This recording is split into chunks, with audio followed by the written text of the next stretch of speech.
Welcome back to the Fuel Your Legacy podcast. Each week, we expose the faulty foundational mindsets of the past and rebuild a newer, stronger foundation essential in creating your meaningful legacy.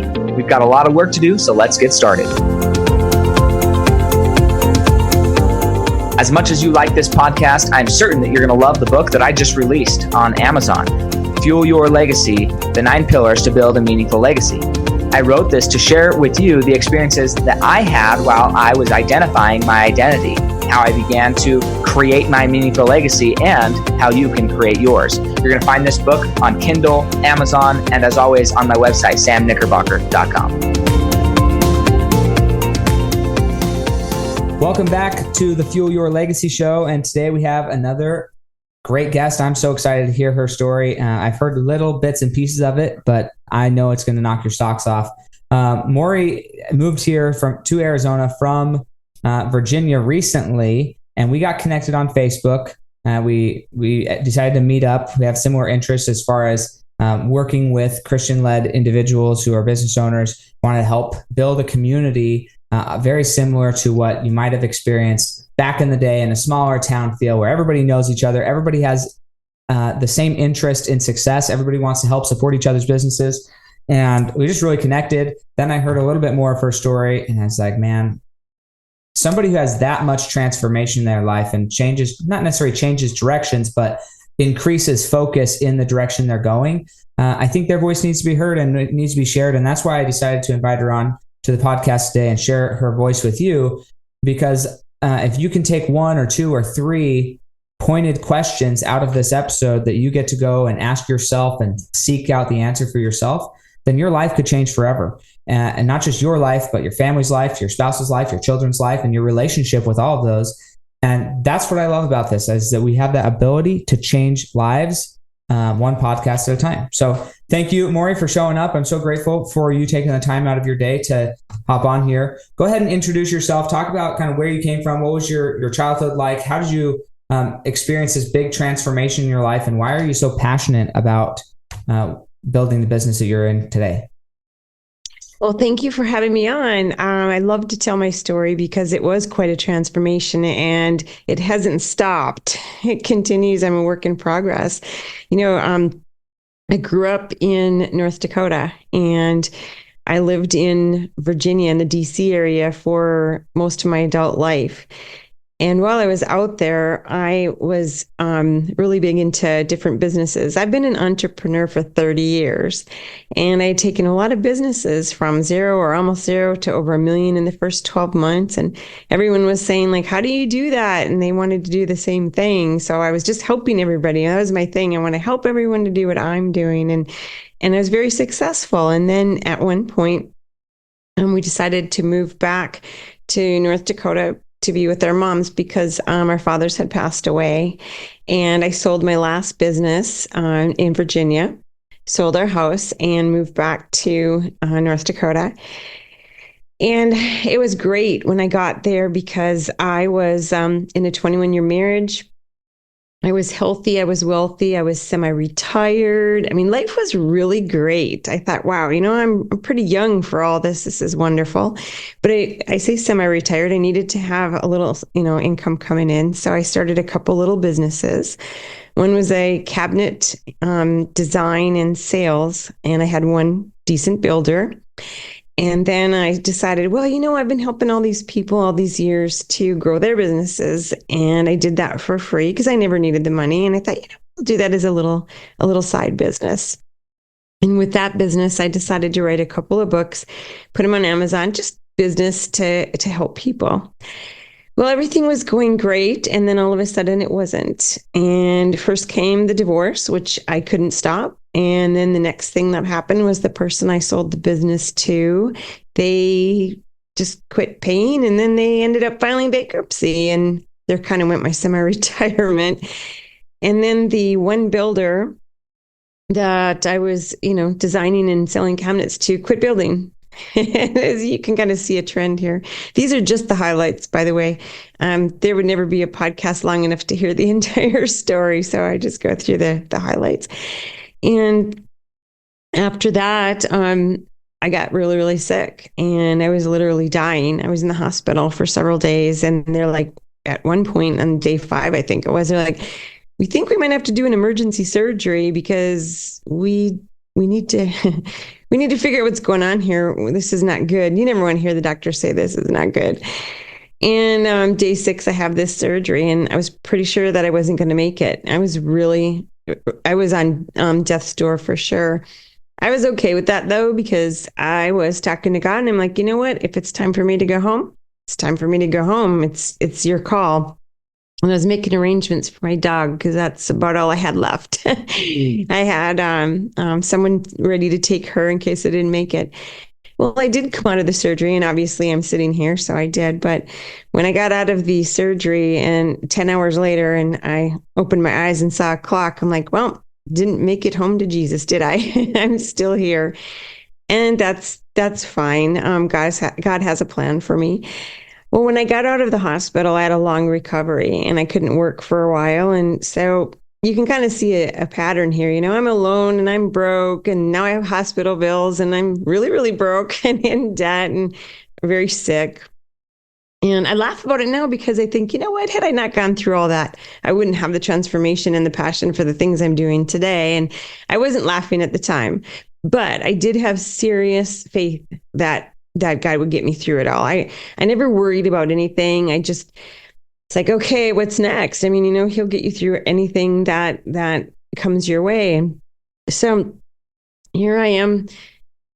Finally, I'm pretty much recovered, and through all of it, by the way, all of my bills all got paid supernaturally. I still, to this day, I look back and I think I just can't believe I made it through all of that. But I know that God was there through everything and got me through it all. Well, when it was time for me to start working and stuff, I just asked God, I said, like, what is my purpose here? You kept me here for a reason. Or you'd have taken me. Like, there's got to be a plan for me. And what is that? And I just kept hearing over and over the words, making God number one in your business, as a title of a book. Now, I didn't aspire to be any author. I had, like I said, I put a couple books on Amazon, but that was just to help my consulting business. It wasn't because I was aspiring to be an author. And for a while, I was excited about it because I'm like, oh God, you gave me mad business skills, and I've always ran my business in a godly way, and this is going to be exciting. And then all of a sudden I freaked out because, like, I'm not a pastor, and I never went to seminary school or any of that kind of stuff. So I kind of put it off, and I asked for help with, at church and friends. I'm like, okay, someone's got to help me out here. And nobody did. And then finally one day I'm like, you know what? I got to be obedient. So I sat down at the laptop and I typed in the title, and I said, well, now what? And I don't know how to describe it other than, in today's terms, I would call it a Holy Spirit download, because the words just started flowing through me to the laptop. And I learned from it. As I was reading what was coming through my hands, I'm like, wow, God, this is great. I'm actually learning stuff. He pulled out experiences from my past where he had worked miracles in my business and in my life. And that was really exciting. And I felt bad because had I been one to journal, I would have remembered all of these great things that had happened in the past that he had done for me. But I hadn't started journaling quite to that point yet. And I highly recommend it, by the way. And I'll talk more about that later. But had I done that, I would have probably, one, had more experiences to put in the book, but two, he wouldn't have had to dig them out of my memory for me. So after the book was written, then I'm like, well, God, now what do you want me to do? And next was a workbook, because, something to work through the book with. And then I said, okay, and that's all on Amazon. And I got the book was bestseller. Everything was going great. But then I'm like, well, there's got to be more. And I have to tell you, when I was younger, I had tried to disciple people. And at one point in time, I had an experience that didn't go well. And I said, God, I don't want to do that anymore because I'm not any good at it. And so please don't make me do that. And then I was reading Romans 12:2 one day, and I said, I want to be renewed. Like, God, just make me a better servant, a better person. Nothing specific. God, just renew me, make me better, make me a better person. And be careful what you wish for. So he definitely made some changes in me. He changed the desires of my heart. And I think, all my life I kept hearing, God will give you the desires of your heart. And there were times when I'm like, well, I know what I want and I know what I don't want. And I was pretty adamant. I was kind of stubborn. I'm like, well, that's not going to change. And all of a sudden, after I had asked for that and prayed for that, things started changing in me, things that were shocking me. I'm like, wait a minute. How come I don't really want to do that anymore? And how come I want to do that? And so one of the biggest things was he put the desire on my heart to be on fire for discipleship. The one thing that I had begged him not to have me do, all of a sudden, that's all I want to do is lead people to Jesus. And I'm like, oh, this isn't me. Like, what's going on? And so that was the purpose for me doing the book and the workbook. Now I've got to get out there and teach people how to use their businesses to disciple. You know, statistically speaking, business owners, they come in contact with way more people than non-business owners. And they have like a little bit of influence in the marketplace. And also, statistically speaking, the marketplace is the best place for people to hear about Jesus. You know, think about it. When people really need him, they don't just walk into a local church because they don't really know that they need him to begin with and they're not sure where to go. But if we're in the marketplace and we're talking about it and we're showing people what it's like to follow him, we can lead many people to Jesus with our businesses. And so that's a big part of what the book and workbook are all about. So my passion right now is to continue to use my tools that, the book and the workbook and everything that God created through me to help people to do that, to help business owners on how and why and give them the tools to do it. And then I also wanted to go another step further, and I kept asking, like, well, what should I do next? And then an opportunity came along for me to start a servant leader group in my community, in my local community. And what's exciting is it's a hybrid of local community and online, where we can bring people together. Community is a huge word. I don't know, sometimes people just kind of like, the community, they don't really think of how powerful it is. But when we're in a community together, working together, lifting each other up, helping each other out, holding each other accountable, it's amazing what we can do for our lives and our businesses and for others. And it's an exciting place to be right now. So I have a lot on my plate, promoting the book and the workbook and small groups to do it. And then community service groups to work together and be in community with each other. And my passion just keeps getting hotter and hotter for all of this because I've seen so many wonderful things happen. I've heard so many beautiful testimonies from all of it that it just gives me so much encouragement to keep on moving. And that's kind of where I'm at right now. Cool. Well, hey, I love it. Thank you so much for sharing that journey. I know there's other people who listen to this who are thinking, what's my journey? What's that calling for me? And maybe it is discipleship. Maybe your calling is the one thing that you don't want to do. And sometimes the things you avoid the most are the things you need the most. I know for me, this is a silly little example, but it's something that isn't, I had to make a choice. I don't like being cold. Generally, it's not my favorite thing. And I got to kind of a plateau in my business where I had to determine, what is the thing I don't want to do? And am I willing to do the thing I don't want to do? And it can be something simple, but for me, it was jumping in a cold bucket of water or my swimming pool when it's freezing. And I really don't like it. So what do? I do it every morning because I really don't like it. And to think about, like, what's the thing that you avoid doing or that you really don't want to do? That's probably the thing you need to do the most. There was a past guest of mine. I think his name is Matthias Firon. I don't know how to say his name. He's from Scandinavia, but he has a rule in his life that he said, if I must, I can't.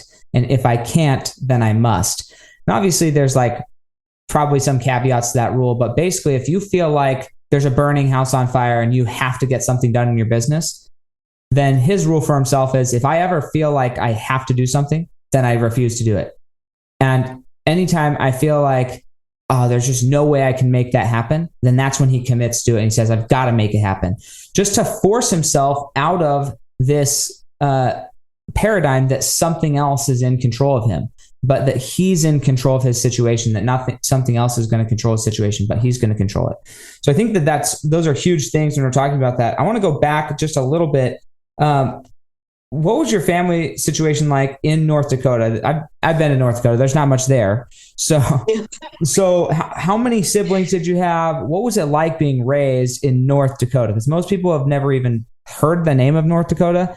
And then the people who have, they're like, why would anybody live there? And then once you go there, you really understand why nobody lives there. But like, what was it like growing up there? Oh my gosh. The only reason I lived there is because I was born and raised there. And the soonest I was able to get out of there, I did. I had wonderful parents. I'm really grateful. I had great parents and great Christian upbringing. I mean, I can't complain about that. That's the good part. Beautiful family. The not so good part is I have to tell you, the sun doesn't shine very much there. It's cold for about 7 to 8 months out of the year. And even sometimes in the summer, I remember a couple of summers where I was wearing a jacket on the 4th of July. And the saddest part is there's nothing to do. It's a low populated state. There's only 700,000 people in that entire state. And there's more than that in the, East Valley of Phoenix. Mm-hmm. So it's very, it's a boring place, and there's not a lot to do. And if you really love the cold and the snow, you can go snowmobiling or cross country skiing. I mean, we didn't even have any mountains, so you could do real skiing. We had to go out of state for that. So sledding, a little ice skating or something, but I don't like to be cold. So in the wintertime, it was really hard for me to be inside all the time or go out and freeze. So it was not pleasant for me to grow up in that respect. The weather really played a factor in our lives because you had to plan around the weather for things. And there were a lot of things that could not happen because, there's a blizzard, so we're going to stay inside. And even just when I was a kid, there weren't any school buses where I lived. So we had to walk to school. And both ways, rain, snow every day. Right? Tell the truth on that one. Now, my parents would have told you that, but I went downhill on the way to school and uphill on the way home. And, not everybody shoveled their sidewalks. So sometimes you were trudging through 2 feet of snow. In fact, I didn't even like trick-or-treating on Halloween and all that because there was always a lot of snow on the ground. It was like, this isn't worth it. I don't need the candy that bad to go outside and trudge in the snow. I'm like, I don't like this. And so it was a good place as far as we were really close knit. It was a fairly, not a small town, but not a big city either. You knew everybody pretty much. I mean, it was a community and all. It was tough. It's a brutal life living there. And so when I went back, it was really hard for me to go back from Virginia. Virginia's beautiful. The weather is pretty decent. And it's a nice place. And to go back there was a very difficult choice, but family comes first. And I have to tell you, after living and then I went back to Virginia again before I came down here to the Phoenix area. And if you can see a little trend there, I keep going further south, and I think I've hit my hot, sweet spot.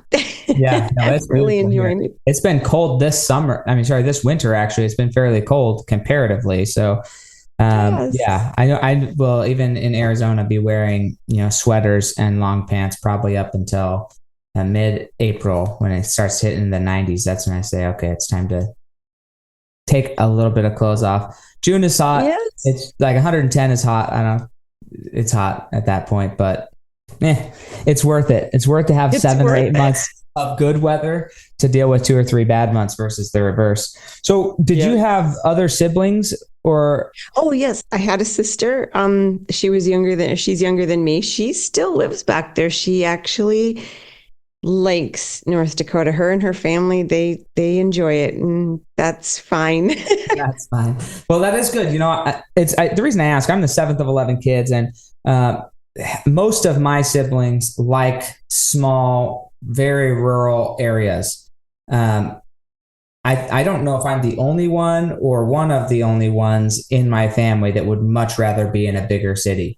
than in a small town. And so it's just fascinating to kind of hear how that goes in. I'm going to ask something as far as so you sell your businesses. You mentioned that your divorce came out of the blue, or at least maybe not out of the blue completely, but talk us through that. And you can get as detailed as you want, but I think that this is something that a lot of people struggle with when sometimes they focus too much on things outside of their relationship, or things just happen in the relationship and they start to choose identities out of those experiences. And I haven't experienced that from you. And so that's why I want to figure out, like, what was that like for you? What was the cause? How did you get through it? I know that was years ago, but let's talk about it for a minute.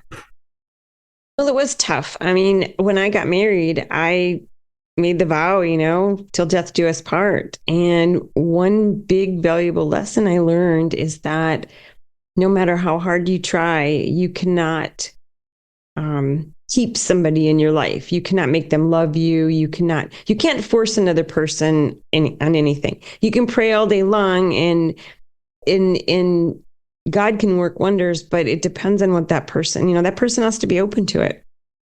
And for years, I tried to keep it together. It was not a great marriage. It was in the beginning for a number of years, and then it slowly started getting, there's serious issues. And I wanted it to work, and I did everything I could trying to get it back to where it was in the beginning, and everything I could possibly think of. But it wasn't up to me. In the end, he was gone, and that was it. Like, there was nothing that I was going to do to change that or to change him.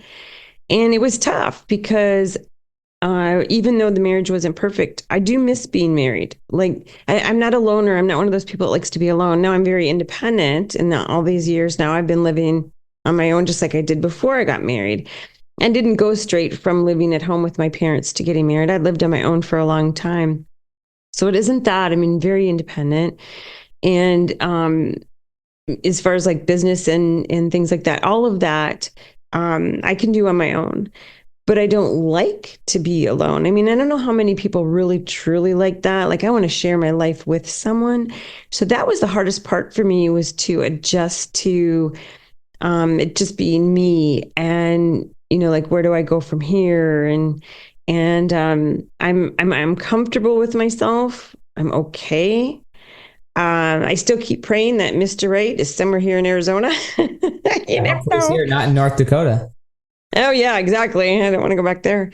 But if not, I mean, Jesus will get me through this life. I'm not worried about that. But it is hard. And for anybody out there that's ever gone through it, I'm sure they can understand what I'm talking about. And I say to people, do your best to make it work. I mean, everything you possibly can. Don't be so quick to like throw in the towel on something as serious as marriage. That's one of the probably the most serious decision we make in life. Don't throw in the towel. Make it, whatever it takes to make it work.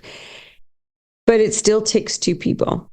And you can't, we are not given the power to force another human being into anything. And you know what, to be honest, that's quite all right, because if you have to force somebody to love you and want to be with you, that's not really going to feel very good, is it? Like, don't you want someone to be with you because they want to be with you and because they love you? It reminds me of God. He gave us free will for a reason. He wanted us to choose him, because he could have forced us. He's the one that's got the power to do whatever. And he could have forced us to love him, but he doesn't. He wants it to be our choice. Mm-hmm. And I feel the same when, I don't want to force somebody to love me. And I don't think anybody really would like that kind of love. So sometimes you just got to let go. And I leaned on God a lot through all of it, because I'm like, now what? Like, this is not fun, but I'm okay. Yeah. You do make it through the other side. Well, I think that's kind of leads into your business and your book, like making God number one in your business. What I think is fascinating is, I think that in general, if we make God number one in our life, I operate my life like a business. I operate my family like a business, and I operate my business like my family. They all operate the same. And in a lot of respects, people think, well, how do you do that? There's different needs for the business or for the personal. But I think if you're focusing on the other thing you mentioned, which is faith, faith is so important. And I actually think, kind of like what you said, business owners or businesses are the best place for people to hear about faith. I think faith is, I guess a better way of saying is, I believe that business owners, along with farmers, which I believe own a business, they're some of the most faithful people out there, whether they believe in God or a higher deity or not. They're using the principle of faith actively in their life. And every business owner has to operate on faith to a degree. They have to believe that if they take certain actions, there's going to be a result, even though the result doesn't exist yet, right? That's part of their action. And when we get these results that we didn't plan on, i.e. maybe a marriage that ended different than we thought it was going to be, or children that were raised and turned out maybe not the way we thought they were going to be raised, or business relationships, or we move somewhere and it turns out different, that weather turns out different than a day. It doesn't matter what it is. We have to act and have a plan and act in faith. And then when that doesn't turn out the way we thought it does, you have two options. And some people choose the option of saying, well, faith doesn't work, or God's not real, or whatever it is.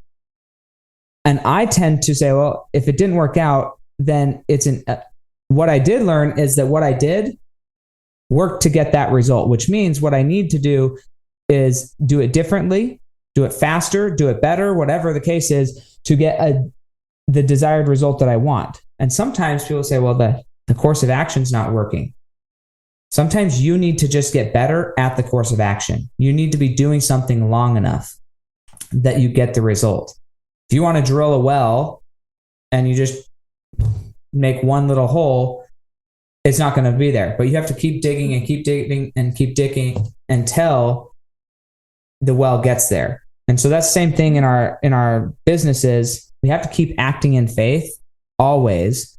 And so I love that you say that's the best place for it to kind of initiate a conversation is with business owners. I'm curious, what are some of the things that came out in the book of where God had kind of blessed you with that faith or given you that experiences? What are some of those experiences you had where you're like, oh, he definitely, hindsight 2020, he was definitely part of it?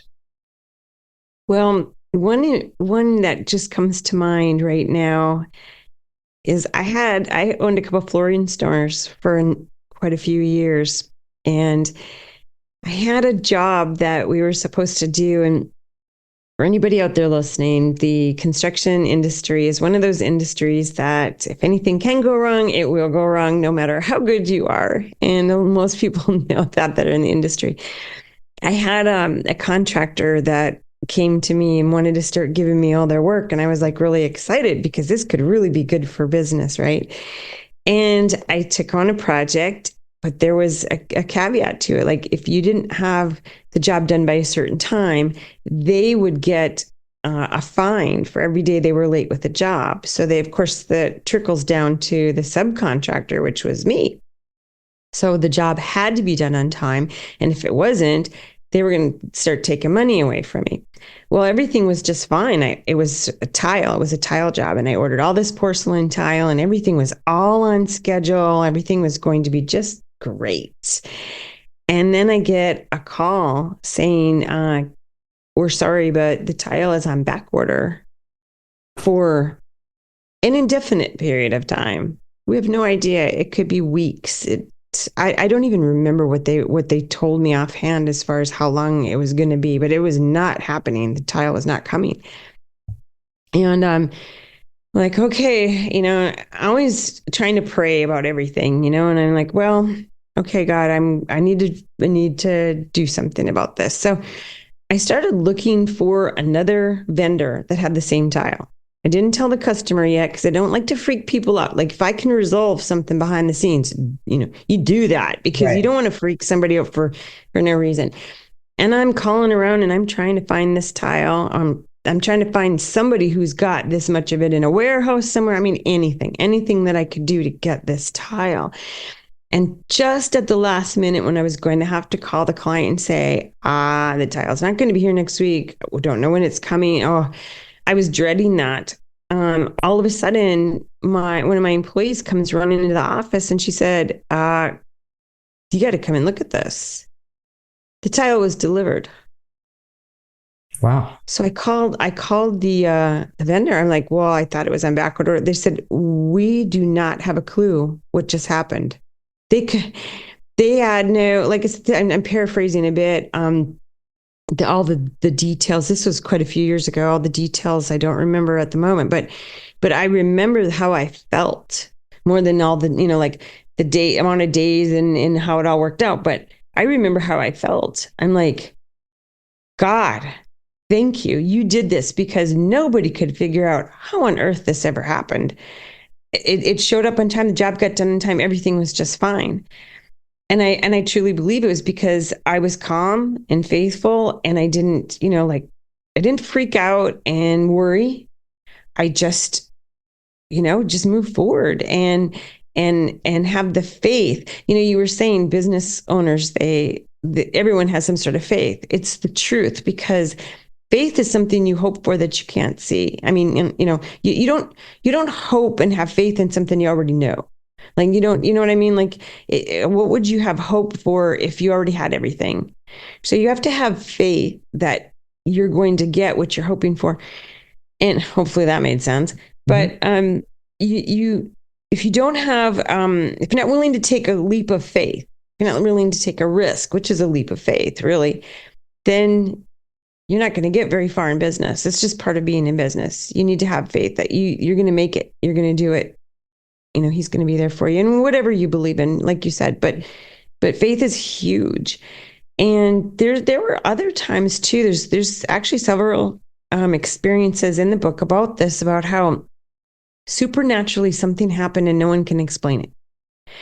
And when it was all said and done, everything worked out actually better than I had anticipated in the beginning. And that's the part I love. It doesn't always work that way, and things don't always work out. It could have gone the other way. It really, truly could have. I could have lost that customer and a whole lot of money. And I mean, it could have gone really, really bad. And I'm not saying I never had anything bad. As you heard my story, I've had plenty of tribulation in my life. Ups and downs.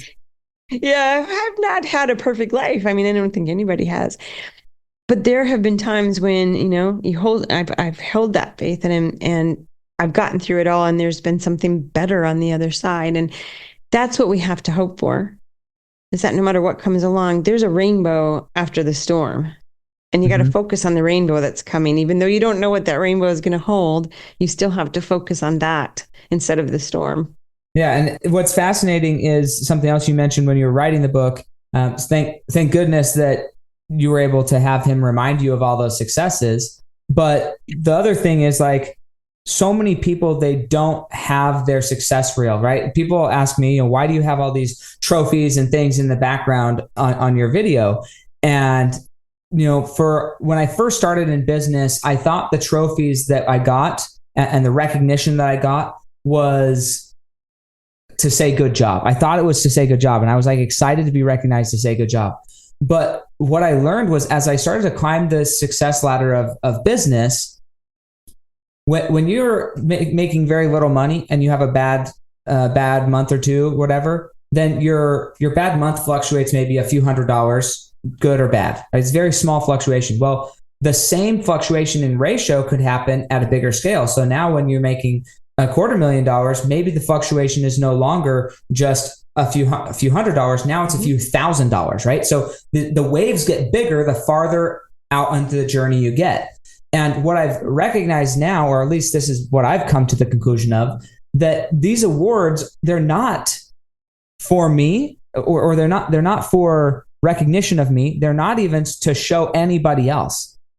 They're in my office so that when I'm struggling, when I'm in the kind of the pit of despair and thinking, man, do I want to keep doing this? Then I get a look at those and say, you know what, Sam, you've helped so many people already. God's already blessed you with so much success and so much help that if you keep doing the thing, you'll keep getting a good result. You'll continue to be able to serve and bless people's lives.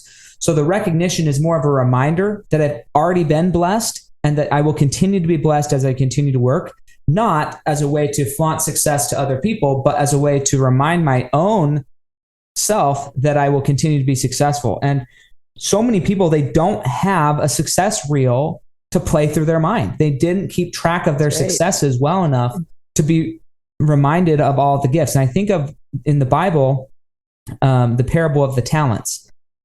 God gives one person 5 talents, one person 3 talents, one person 1 talent. And the guy with 5 talents and the guy with 3 talents, they go and they duplicate those talents. They go grow those talents. The guy with 1 talent, rather than focusing on that success reel and trying to get 1 to 2, he says, oh, I'm just going to go bury this. They forget their success. They get rid of their trophies. They get rid of these things and say, oh, well, that's not important. Well, no, the talent God gave you is important, and it deserves to be shown some interest, because the more interest shown to it, the faster it will grow. And it's just a fascinating thing that if I was listening to this podcast, this would be one of the major questions that I leave with. What wins have I experienced so far in my life? Make a list. Review the list often, maybe every day, that you've won. God's blessed you. He's blessed you. He's blessed you. The more you cycle those blessings, the more you start to look for the other blessings. The more you start to look for the other blessings, the more you see the opportunity for even more blessings. So anyways, it's just a really cool thing that you brought out there. I don't know if you have something else you want to say about it. Well, what a great segue to the journaling I was talking about before. I always encourage people to journal, and people are like, oh, I don't want to write or whatever. Well, talk into your phone or whatever. But when we keep track of things that we do, big things every day, and you only have to write 1 sentence, 1 page, it doesn't matter. It's not about anybody. Like you said, it's not for anyone else. It's so that 6 months from now, when you're going, well, I feel like all I've done is tread water the last few months and I haven't gotten anywhere. And you can go back in your journal and see where you were 6 months ago and go, well, I did move ahead. I really did get somewhere, but because it was gradual and slow, and because I wasn't remembering, I wasn't getting trophies to show me like you have. It's so encouraging. It can be a tool as well, in the respect that, okay, let's say you look at your journal and you go back and you're like, oh, yeah, I haven't got very far. And then try to discern why. Like, what is your journal telling you over the last 6 months or the last year or however, whatever, the last week? It doesn't matter how far you go back. What is that journal telling you that you did or didn't do that you should or shouldn't do? And it can be extremely encouraging, or it can be extremely helpful to show you how to go forward.